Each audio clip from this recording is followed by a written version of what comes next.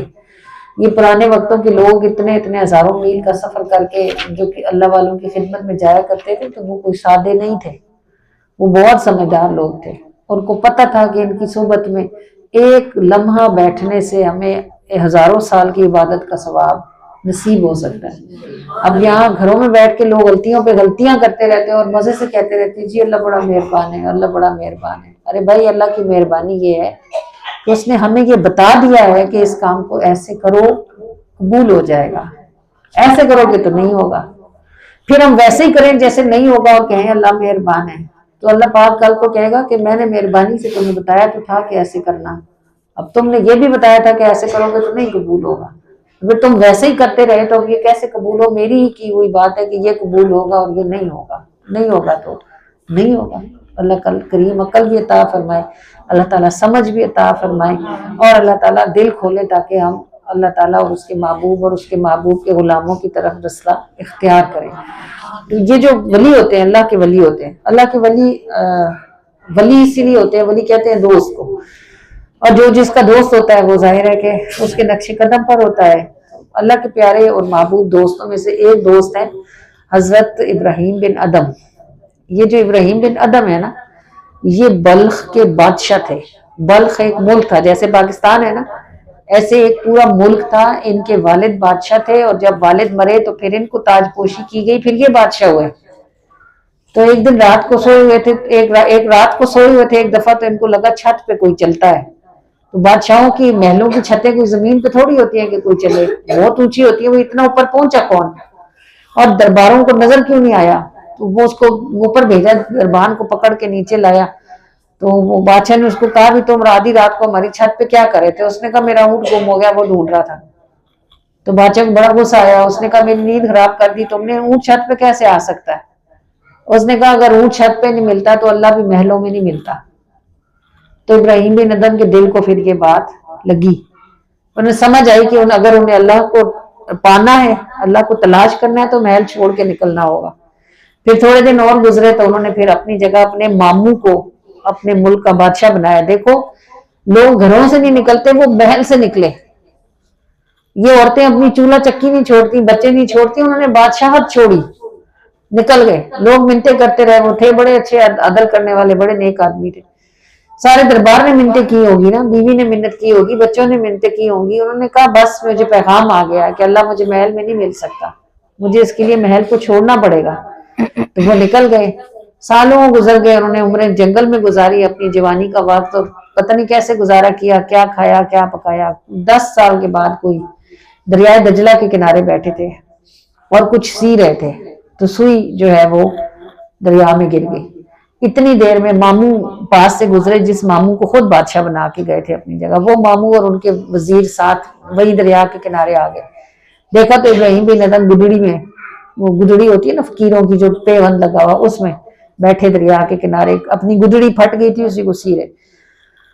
تو ماموں نیچے اترے اور بڑے افسوس سے کہنے لگے ابراہیم یہ تم نے اپنا کیا حال بنا لیا, کیسی اچھی بادشاہ تھی جس کو تم نے لات ماری اور تم اب کس حال تک پہنچ گئے. ابھی وہ یہیں تک پہنچے تھے تو ابراہیم بن ادم نے آواز لگائی کہ اے مچھلیوں, میری سوئی دریا میں گر گئی ہے, مجھے لا دو. ابھی ان کی بات کی گونج ختم نہیں ہوئی تھی کہ پورا دریا مچھلیوں کے سروں سے بھر گیا اور ہر مچھلی نے, کسی نے سونے کی سوئی پکڑی ہوئی تھی, کسی نے چاندی کی. تو ابراہیم بن ادم نے فرمایا نہیں, مجھے میری سوئی دو. ایک چھوٹی سی مچھلی آگے بڑھی اور اس کے منہ میں ابراہیم بن ادم کی سوئی تھی. آپ نے اپنے ماموں کو دیکھا اور فرمایا آپ بتائیں یہ بادشاہت اچھی ہے یا وہ اچھی تھی. تو جو اللہ کے دوست ہوتے ہیں نا, اللہ بادشاہ ہے, وہ اپنے دوستوں کو فقیر نہیں چھوڑتا. اللہ کے دوست بھی بادشاہی ہوتے ہیں, ان کی بادشاہی کبھی ظاہر ہوتی ہے کبھی نہیں ہوتی, مگر ہوتے وہ بادشاہی ہیں. تو اللہ کریم اپنی دوستی کی توفیق عطا فرمائے اور اپنی دوستی کے لیے ہمت نصیب فرمائے. اور اللہ سے دوستی کرنی ہو تو پھر ان جگہوں پہ جانا چاہیے جہاں اللہ کا ذکر ہوتا ہے, جہاں اللہ کے رسول کا ذکر ہوتا ہے, کیونکہ دوستی کے لیے دوست کے پاس جانا ضروری ہوتا ہے. اللہ پاک ہمیں سمجھنے کی توفیق عطا فرمائے. آمین ثم آمین. کسی کو دیکھتے نہیں تجھی پہ انتمان ہے, فدا ہزار بار تجھ پہ تن میں جتنی جان ہے, جو تیری آن پر مرے انہی کا یہ جہان ہے, جنہیں تیری نظر چنے عجیب ان کی شان ہے, جنہیں تیری نظر چنے عجیب ان کی شان ہے, جنہیں تیری نظر چنے عجیب ان کی شان ہے. جو تیرے عشق میں جیے وہی تو سرفراز ہے, جنہیں ڈھکے تیری نظر وہ لوگ ایک راز ہے, جو تار روح کی چھیڑتی ہے گویا وہ اذان ہے, جنہیں تیری نظر چنے عجیب ان کی شان ہے, جنہیں تیری نظر چنے عجیب ان کی شان ہے, جنہیں تیری نظر چنے عجیب ان کی شان ہے.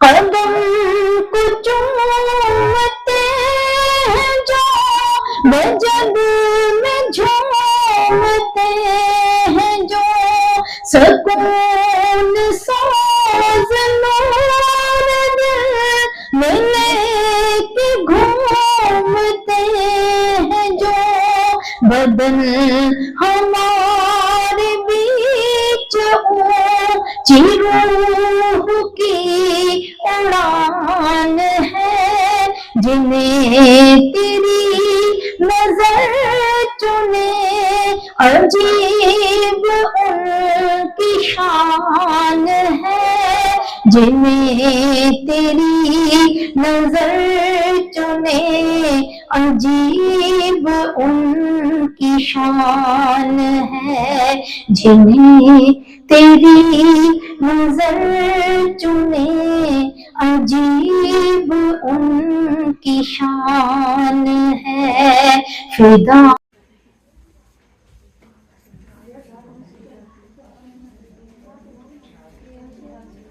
کاش ہو میسر طیبہ میں پھر سے جانا, دیوانگی کو دل کی مل جائے